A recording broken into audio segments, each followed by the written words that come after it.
मोहतरम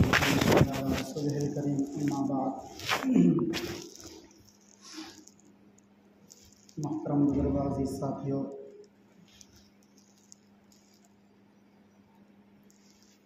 इससे पिछले जुमे में मैंने हज़रत बायज़ीद बुस्तामी रहमतुल्लाह अलैह का तज़किरा किया था कि उनकी माँ ने उनको मदरसे में तालीम देने के लिए भेजा, तो कैसे होनहार बने। इसी तरह मैं और अल्लाह वालों के तज़किरे कर रहा हूँ कि जब भी कोई बंदा अल्लाह को पहचानता है और अल्लाह को पहचानने वाला बनता है, तो उस बंदे के पहचानने के मुस्तक़बिल और उसके हालात और माजी तमाम ज़मानों के पीछे एक ज़माना है, एक ज़ात होती है, वो माँ हो या बहन हो या बीवी हो, यानी औरत की शक्ल में कोई ना कोई ज़रूर नज़र आता है।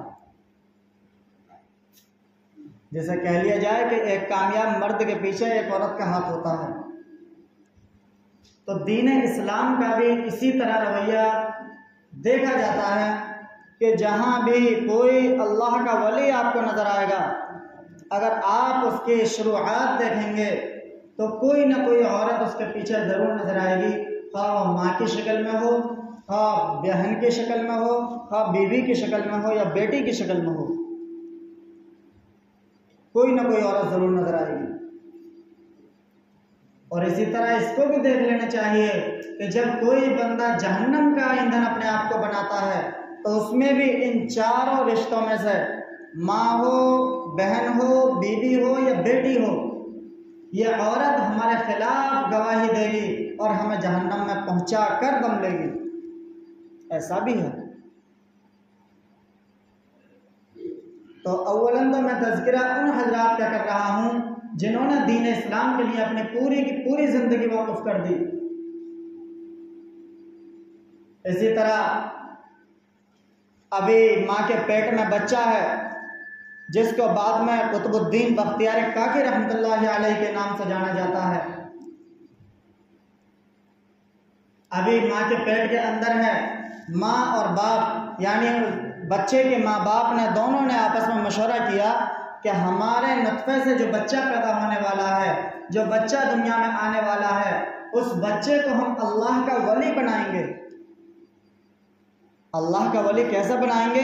अभी बच्चा दुनिया में नहीं आया, फैसला शुरू हो गया, और जब बच्चा दुनिया में ना आए उससे पहले उसके फैसले शुरू हो जाएं, तो जाहिर सी बात है वो वली अल्लाह बनेगा। तो माँ बाप ने मशवरा किया और इस पर पुख्ता हो गए कि हाँ हमारा बच्चा जो इस दुनिया में आएगा उसे हम अल्लाह का वली बनाएंगे, हम उसे अल्लाह की पहचान करने वाला बनाएंगे, हम उसे ऐसा बंदा बनाएंगे जो अल्लाह की बंदगी इस तरह करता हो जिस तरह उसका हक है। तो पैदा हुए, थोड़े से बड़े हुए, बोलना सीखे। अब थोड़े से बड़े हुए, बोलना सीखे, इनका दाखिला मदरसे में करा दिया। जब मदरसे से छुट्टी के बाद पढ़कर घर आए तो इन्होंने अपनी माँ से कहा, हस्बे मामूल जो आदत थी कि जब खेल कूद के आते थे तो अपनी माँ से रोटी पानी मांगा करते थे, इसी तरह एक मदरसे से जब आए तो अपनी माँ से रोटी का सवाल किया कि अम्मी जान रोटी तो दो। तो माँ और बाप तो पहले से कमर बस्ता इस बात पर थे कि हमें अपने बच्चे को मुत्तकी परहेज़गार बनाना है, हमें अपने बच्चे को वक्त का मुज्तहिद इमाम फ़क़ीह और आलिम अल्लाह वाला बनाना है। तो जब माँ ने ये जुमला सुना तो एक साथ हैरत ज़दा माँ हो गई कि बेटा तुम क्या सवाल कर रहे हो, रोज़ी देने वाली मैं हूँ, रोटी देने वाली भला मैं कब से हो गई? क्या रोटी मैं दे सकती हूँ? मैं तो एक घूंट पानी नहीं पिला सकती, तुमने मुझसे कैसे सवाल किया कि अम्मी जान रोटी दे दो? रोटी देने वाला कोई और है। बच्चा छोटा है, बच्चे के जहन में ये बातें पिरोई जा रही हैं, बच्चे के अंदर ये बातें पेवस्त की जा रही हैं, उसके अंदर घुट्टी की तरह पिलाई जा रही हैं। तो बच्चे को जब ये घुट्टी पिलाई जा रही है अल्लाह के इश्क व मोहब्बत की और अल्लाह वाले बनने की सिफत की ये घुट्टी जो पिलाई जा रही है, तो बच्चे ने कहा अम्मी जान फिर कौन है, रोटी भला कौन देगा, किससे मांगे, कैसे मांगे? तो माँ ने कहा बेटा रोटी देने वाला तो अल्लाह है, जो मुझको भी देता है, तेरे अब्बा को भी देता है, तुझको भी वही देगा। और पूरी दुनिया तमाम इंसान जमीन में जितने भी जमीन और आसमान में जो भी रहने वाले हैं, हर मखलूक का खालिक और मालिक राज़िक अल्लाह है, रोजी देने वाला अल्लाह है। बेटा मैं तुझे खिलाता हूँ, समंदर में मछलियों की रखवाली कौन करेगा, उनके पास रिज़्क़ को कौन पहुंचाएगा? मैं तुझे खिलाता हूँ, भैंस लाकर अपने खूंटे पर बांध लो और आप उसे दाना न डालो, कैसे खाएगी? कौन है रखवाली करने वाला, कौन है खिलाने वाला? बेटा खिलाने वाला कोई और है।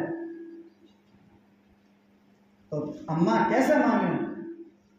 बच्चे ने सवाल किया अपनी नादानी तोतली जुबान में कि अम्मी जान हम तो अल्लाह को पहचानते नहीं, मैं तो अल्लाह को जानता नहीं, मैंने तो अल्लाह को देखा नहीं, मैं अल्लाह से कैसे मांगूं? तो माँ ने कहा बेटा तुम लोटे में पानी लो और वुजू करो, अच्छी तरह वुजू करो, 2 रकात नमाज नफिल पढ़ो और फिर अल्लाह से मांगो अल्लाह मुझे खाने के लिए रोटी दे दे, भूख लगी हुई है।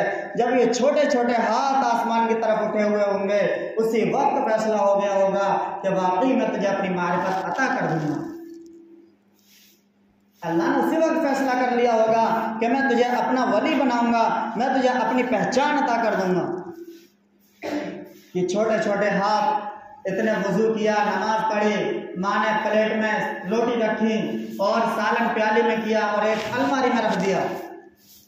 तो जब इन्होंने नमाज मुकम्मल कर ली और दुआ भी मांग ली, फिर माँ अम्मी के पास गए, अम्मी जान मैंने तो नमाज भी पढ़ ली और मांग भी लिया, मुझे तो खाना नजर नहीं आया। तो अम्मी जान समझा रही हैं बेटा अल्लाह ताला सामने नहीं रखा करते, सामने इस तरह लाना तो बेअदबी में शामिल होता है। अल्लाह तबारक व तआला ने कहीं ढक के, कहीं छुपे हुए में रखा होगा, कहीं किसी अलमारी में रखा होगा, आप उठकर देखो, तलाश करो। ये बच्चा मसल्ले से उठा और उठकर अलमारियां देखना शुरू की, तो एक अलमारी वहां पहुंच गया जहां माँ ने खाना रखा था, उठाया, खाना खा लिया। इस तरह ये रोजाना की आदत बन गई। एक दिन इत्तेफाक ऐसा हुआ कि माँ और बाप किसी प्रोग्राम में चले गए। अभी छोटा बच्चा है, ज्यादा बड़ा नहीं हुआ। माँ और बाप दोनों किसी प्रोग्राम में चले गए और जब प्रोग्राम में देर हो गई तो वहां दोनों रोने गिड़गिड़ाने लगे। माँ और बाप आपस में परेशान होने लगे, अल्लाह रब्बा हमने तो बड़ी चाहत थी, हमारी तो बहुत मिन्नत समाजत थी, मेरे मौला ये इस यकीन के बनाने तक इतनी उम्र लग गई, अल्लाह 8-10 साल का ज़माना गुजर गया तब इतना यकीन बना है। रब्बा अगर उस बच्चे को आज टाइम पर खाना ना मिला तो उसके ईमान का क्या होगा, उसके यकीन का क्या होगा? अल्लाह जो तेरी ज़ात पर उसका यकीन, उसका भरोसा हमने जमा दिया है, अल्लाह वो टूट जाएगा, अल्लाह वो ख़त्म हो जाएगा। अल्लाह कुछ ना कुछ इंतज़ाम कर, या तो हमें वहाँ इतनी जल्दी पहुँचा कि हमें रास्ता भी महसूस ना हो और हम वहाँ पहुँच कर इंतज़ाम कर दें, या अल्लाह तू कोई इंतज़ाम कर दे। इधर माँ बाप परेशान और मांग रहे हैं अल्लाह से, उधर बच्चे की छुट्टी हुई, आया, वुज़ू किया, 2 रकात नमाज पढ़ी और अल्लाह से मांगा और मांग कर बच्चे का टाइम हो गया। बच्चे ने अलमारियाँ खाना कर देखी तो खाना हस्बे मामूल जैसे पहले मिला करता था वैसे ही खाना रखा हुआ मिला।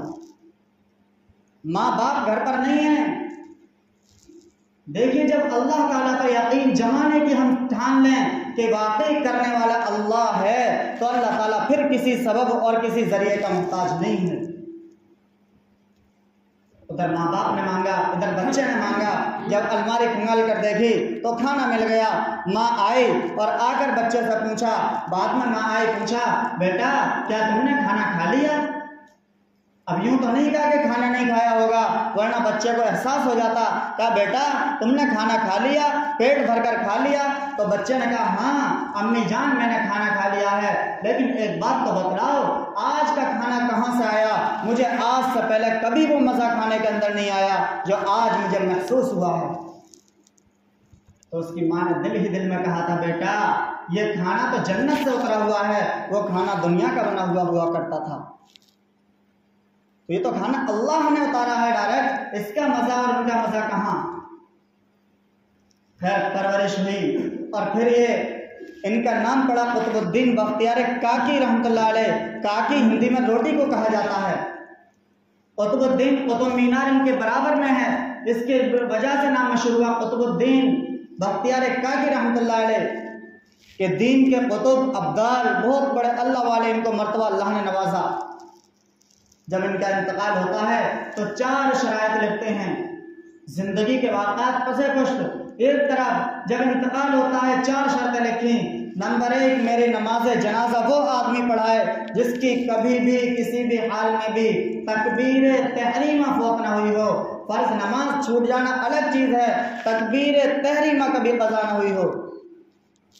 इमाम जब नियत बांधता अल्लाह अकबर, उसके साथ में नियत बंदी हो। दूसरी शर्त कि मेरे नमाज जनाजा वो आदमी पढ़ा है जिसकी कभी भी किसी भी हाल में भी असर की सुन्नतें न छूटी हों, जो ज़रूरी भी नहीं है। तीसरी शर्त, मेरी नमाज जनाजा वो आदमी पढ़ा है जिसकी कभी भी किसी भी हाल में भी तहज्जुद की नमाज न छूटी हो। न फ़र्ज़ है, न वाजिब है, न ज़रूरी है, नफिल नमाज। चौथी शर्त, मेरी नमाज जनाजा वो आदमी पढ़ा है जिसकी कभी भी किसी भी हाल में भी किसी गैर महरम पर नजर ना पड़ी हो। जनाजा दिल्ली के सहन में रखा हुआ है, रामलीला मैदान के अंदर जनाजा रखा हुआ है, जनाजा पढ़ाने वाला कोई नहीं। सुबह से शाम तक वक्त चला गया, जनाजा पढ़ाने वाला कोई नहीं। फिर इसी असना में, इसी दरमियान एक शख्स जो बाहर से आता है, घुड़सवार है, उसे लोग नहीं जानते शक्ल से ज़्यादा कौन है कौन नहीं है, आसपास के लोग नहीं जानते। वो शख्स आता है और आकर पर्चा उठाता है और पर्चा उठाकर देखता है कि इस पर ये शर्तनामे लिखे हुए हैं, और शर्तनामों को पढ़कर आंसू बहाता है, रोता है और इनका चेहरा खोल कर कहता है, ए अल्लाह वाले, तुझे क्या मिला, तू मुझे दुनिया के सामने रुसवा करके चला गया।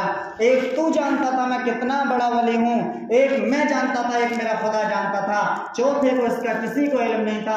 आज तुझे क्या मिला, पूरी दुनिया के सामने रुसवा कर दिया।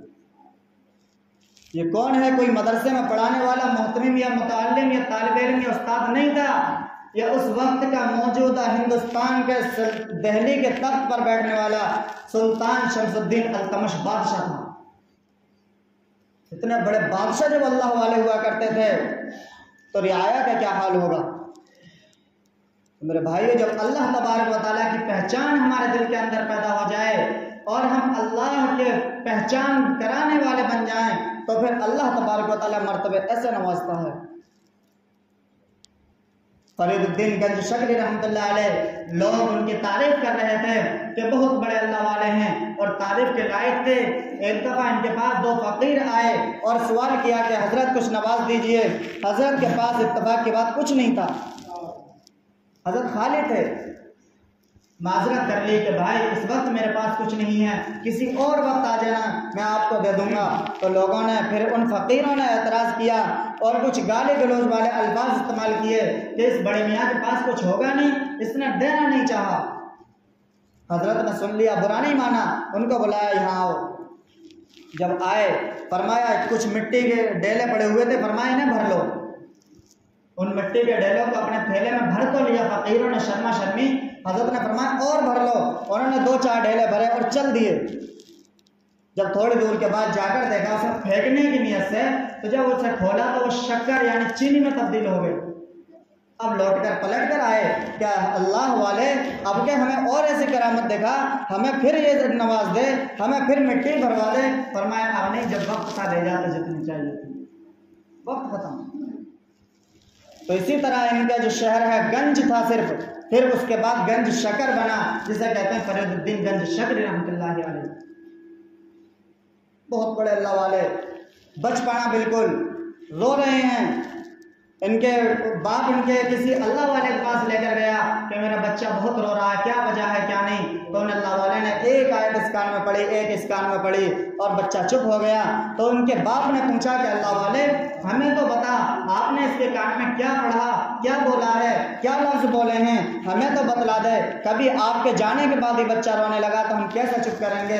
तो उस अल्लाह वाले ने कहा कि मैंने कोई कमाल नहीं किया, कुरान करीम की कोई सी भी एक आयत इस कान में पढ़ दो और कोई सी भी एक आयत इस कान में पढ़ दो, ये बच्चा खामोश हो जाएगा।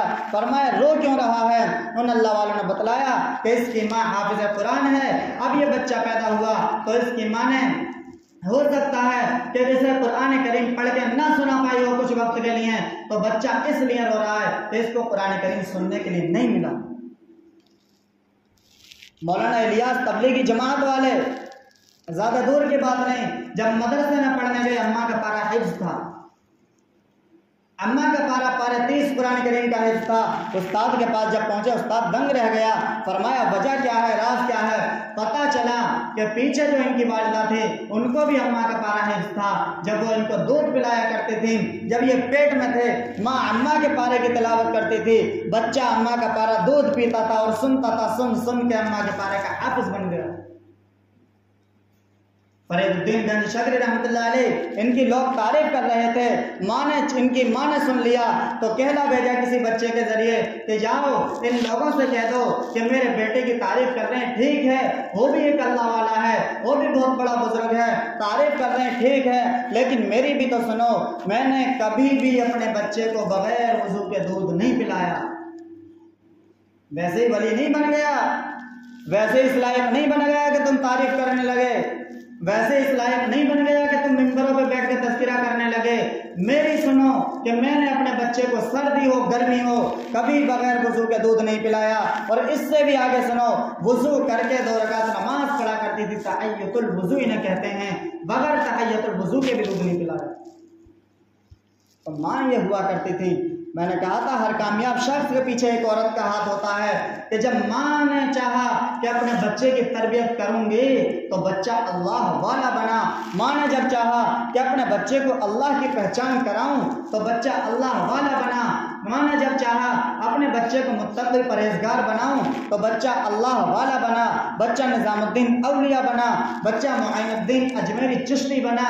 जब माँ ने चाहा तो बच्चा साबिर कलियरी बना है, जब माँ ने चाहा तो बच्चा फरीदुद्दीन गंज शकरी बना है, जब माँ ने चाहा तो बच्चा हसन बसरी बना है, जब माँ ने चाहा तो बच्चा जुनैद बगदादी बना है, जब माँ ने चाहा तो बच्चा शाह अब्दुल कादिर जीलानी बना है। अल्लाह वालों की फहरिस्त बड़ी लंबी है, लेकिन क्या है कि तरबियत करनी पड़ेगी। हमको इल्म दीन हासिल कराने के लिए अपनी तन मन धन की बाजी लगानी पड़ेगी कि हमारा बच्चा कैसे भी कामयाब हो, हमारी औलाद कामयाब हो। ये माँ बाप के ऊपर फर्ज है, क्योंकि हर एक से अपने मातहतों के बारे में सवाल होगा कि तुमने अपने मातहतों के बारे में क्या जिम्मेदारियां इख्तियार की, कैसा उन्हें निभाया, कौन सी जिम्मेदारियां इख्तियार की, कौन सी जिम्मेदारियां संभाली हैं।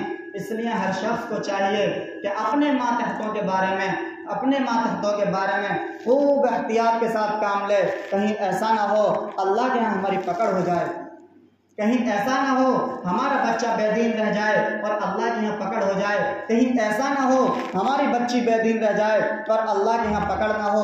अल्लाह के यहाँ सवाल नहीं होगा कि तुमने अपने बच्चे को मास्टर क्यों नहीं बनाया, अल्लाह के यहाँ सवाल नहीं होगा तुमने अपने बच्चे को प्रोफेसर क्यों नहीं बनाया, अल्लाह के यहाँ सवाल नहीं होगा तुमने अपने बच्चे को डिप्टी कलेक्टर क्यों नहीं बनाया, अल्लाह के यहाँ सवाल नहीं होगा तुमने अपने बच्चे को इंजीनियर क्यों नहीं बनाया, अल्लाह के यहाँ सवाल होगा तुमने अपने बच्चे को दीनदार क्यों नहीं बनाया, अल्लाह के यहाँ सवाल होगा तुमने अपने बच्चे को नमाजी परहेजगार क्यों नहीं बनाया, अल्लाह के यहाँ सवाल होगा तुमने अपने बच्चे और बच्ची को रोजा रखने वाला और ज़कात का मुस्तहिक होते हुए ज़कात देने वाला, हज का मुस्तहिक करते होते हुए हज ना करने वाला क्यों नहीं बनाया, हज ना करने वाला बना दिया, हज करने वाला क्यों नहीं बनाया।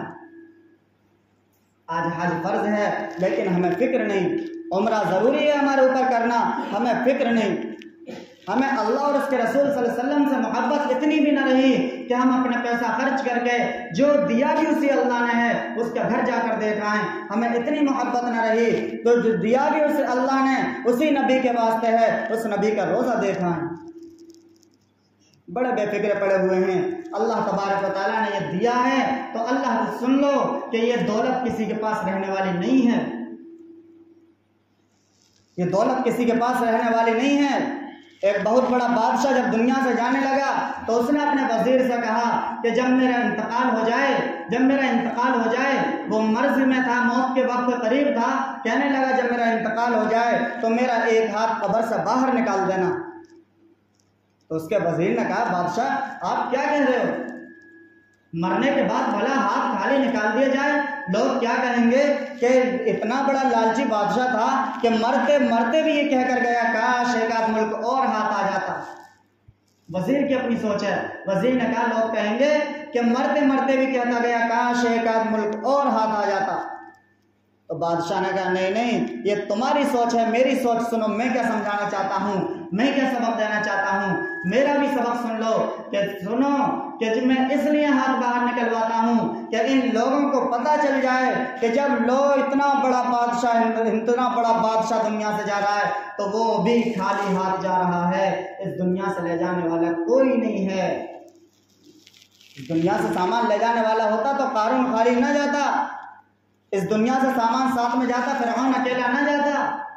सब यहीं छोड़ के चले गए और हमको भी छोड़ के जाना है। कितना भी हम गिन गिन के लगा लें, वैलुल लिकुल्लि हुमज़तिल लुमज़ा अल्लज़ी जमअ मालन व अद्ददा, कितने भी गिनती लगा लें, रहना यही है। यहसबु अन्ना मालहु अख़लदा, हम तो सोचते हैं हम हमारा माल हमेशा रहेगा हमारे पास, ऐसा नहीं है। कल्ला, हरगिज़ नहीं। लयुंबज़न्न फिल हुतमा, कि तुम्हारा माल ये हुतमा में डाल दिया जाएगा। वमा अदराका मल हुतमा, क्या जानो तुम हुतमा क्या है।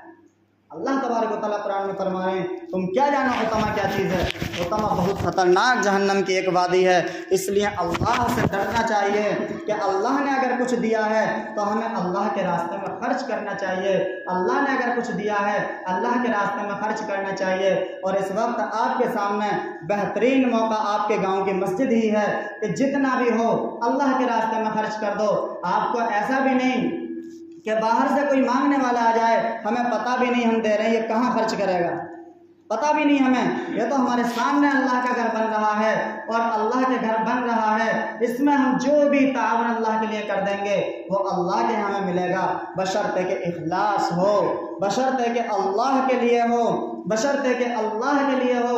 अगर रियाकारी होगी तो हमारे मुंह पर मार दिया जाएगा, चाहे 10,000 20,000 क्यों ना हो। इसलिए आपके गांव की मस्जिद है, आपका इलाका है, आपका गांव है, आपको ही आगे काम चलवाना है। काम चलाने वाला अल्लाह है, जरिया आप ही लोगों को ही बनना है। आज बनो या कल बनो, और ये तो 3-4 साल से चला आ रहा है कि आज बनो या कल बनो। अब तो बनना ही है, अब तो खड़े ही होना है, आपके सामने मौजूद है। इसलिए अल्लाह से मांगे भी और जो अल्लाह ने दिया है उसमें से खर्च भी करें। अल्लाह तबारक व तआला फरीदुद्दीन शकीरी रहमतुल्लाह अलैह का एक छोटा सा वाक़या बताया ख़त्म करता हूँ। इनके पास एक शख्स आया, कहने लगा हजरत कुछ पैसे हैं, कैसे खर्च करूँ। हजरत ने फरमाया बताओ, तरीक़ा बतलाऊँ, तरीक़त बतलाऊँ, शरीयत बतलाऊँ, हकीकत बतलाऊँ। क्या हजरत थोड़े से पैसे, क्या मुझसे मजाक कर रहे हो, एक थोड़े से चंद रुपए आपने मजाक कर दिया, इतना लंबा मसला बना दिया, मुझे तो तरीका बतला दें। फरमाया देखो शरीयत तो ये है कि 100 रुपये तुम्हारे पास हैं, 2.5 रुपये अल्लाह के रास्ते में खर्च कर दो, 97.5 अपने पास रखो। शरीयत तो ये है कि 2.5 रुपये अल्लाह के रास्ते में खर्च करो, 40 रुपये में 1 रुपया, 100 रुपये में 2.5 रुपया, कि 2.5 रुपये अल्लाह के रास्ते में खर्च करो और 97.5 अपने पास रखो। और तरीक़त यह है 97.5 अल्लाह के रास्ते में खर्च करो, 2.5 अपने पास रखो। और हकीकत यह है 100 के 100 अल्लाह के रास्ते में खर्च करो, फिर अल्लाह के सामने आके बैठ जाओ, अल्लाह फिर खाली है अब खिलाओ, फिर देखो अल्लाह कैसे रास्ते खोलता है। अल्लाह ताला हमें इस यकीन के साथ ज़िंदा रहने की तौफ़ीक़ अता फरमाए और सिर्फ़ अपनी ज़ात पर अल्लाह में भरोसा रखने की तौफ़ीक़ अता फरमाए।